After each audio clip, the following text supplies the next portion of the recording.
కాయలమ్మకి వస్తే 200 కూడా రాలా. అంతా గీసి గీసి బేరాలు ఆడేటోళ్ళే. కూరగాయలు అమ్మావా అమ్మ నాయనగారంత పట్టుకుంటే చెడదిట్టేవాడు.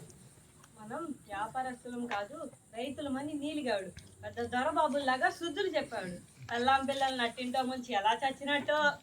ఎందుకమ్మా పోయిన మనిషి గురించి నిష్ఠూరాలు? మీ నాయన చచ్చినందుకు కాదే నా ఏడుపు.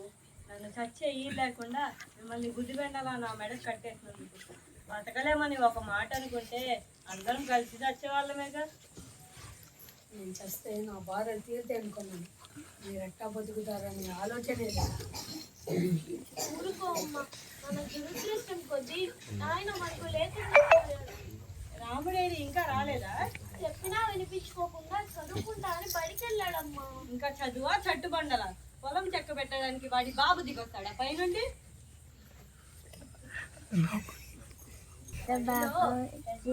చెడుతున్నాడే బడి ఎక్కొడుతున్నాడే, ఇంటికి మగలు ఉండే కదా బుద్ధిగా చదువుకో అన్నాడే.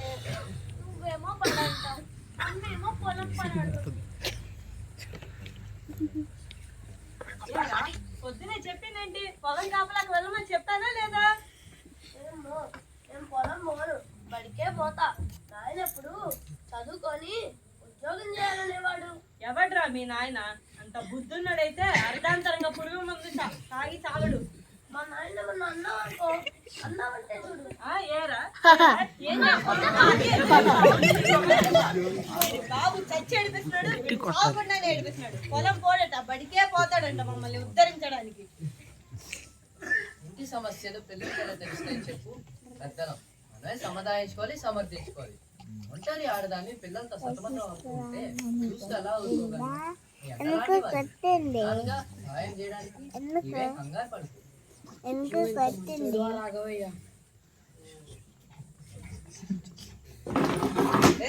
నీకు అసలు బుద్ధుందా? ఇన్నాళ్ళుగా ఇక్కడ పడున్నావు. నిన్నే పని మీద నుంచాను ఇక్కడ. నేను అసలే తెక్కలోని. ఇన్నాళ్ళుగా నా గుర్తుగా నేను ఉంచాను. వల్ల రాలే. ఇక నీ బదులు నేను తిష్ట వేస్తా. నా బాకీ అట్టారా తోకుండా ఉంటుందో నేను చూస్తా. ఒరే పాపిష్టి, నువ్వు చంపినా తప్పు లేదురా. ఇవ్వాల్సిన మాట నిజమే, కానీ కాస్త సమయం కావాలి. సాంబశివరావు, నాకు లక్షల్లో ఇవ్వాలి. బస్వై ఉండగా చెడ్డెక్కిన వాడిని. కాస్త పట్టు వెడుపు ఉండాలి. మగదిక్కు లేని సంసారం, పెళ్ళేడుకొచ్చిన పిల్ల, చేతికి అందని కొడుకు. ఏమన్నా చెప్పారా? అసలే కడిపోయి ఉన్నాడు. 4 లక్షలు నీకు పెద్ద లెక్క. నా బాకీ నువ్వు తీర్చేయి. సరే, రేపటితో నీ బాకీ రద్దు. రొక్కం తీసుకోవటమే. నేనప్పా నీ పని అయిపోయింది. రుణపడి ఉన్నాం. ఎందుకు బాబు మా బాకీలు మీరు నెత్తి మీద వేసుకుంటారు? మీ రుణం ఎలా తీర్చుకోవాలి? రుణం ఒక్క డబ్బుతోనే తీసుకోవాలా రాజమ్మ?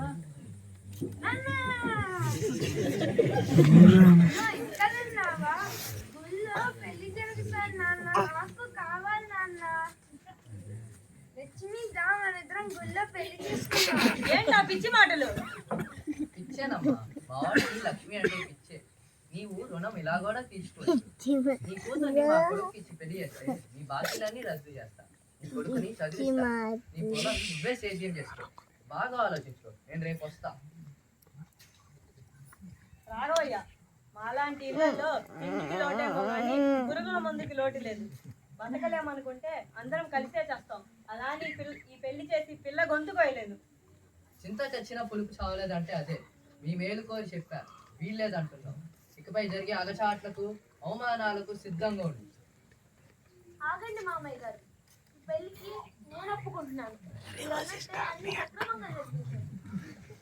పెళ్ళంటే 100 ఏళ్ల పని. పుట్టిన కాడి నుంచి చూస్తున్నాం. నువ్వు నాన్న ఏ రోజన్నా సుఖంగా ఉన్నారా? ఆకాశం కేసి బతుకంతా పరుగులు పెట్టడమే కదమ్మా. అసలు సుఖపడడం అంటే ఏంటమ్మా? కొత్త చీర కట్టుకోవడమా? నలుదైన నగ పెట్టుకోవడమా? ఏళ్ళకింతని తినడమా? అసలు రైతు ఇళ్ళలో బతికే ఆడే సంతోషంగా ఉంది చెప్పు. అన్ని ఆలోచించే నిర్ణయానికి వచ్చాను. మతి ఉన్న వాళ్ళ చేతిలో మోసపోవడం కన్నా మతి లేని తిక్క మనిషి తోడులోనే సుఖం ఉంటుందమ్మా. నీవనుకున్నదే ఖాయం. పెళ్ళి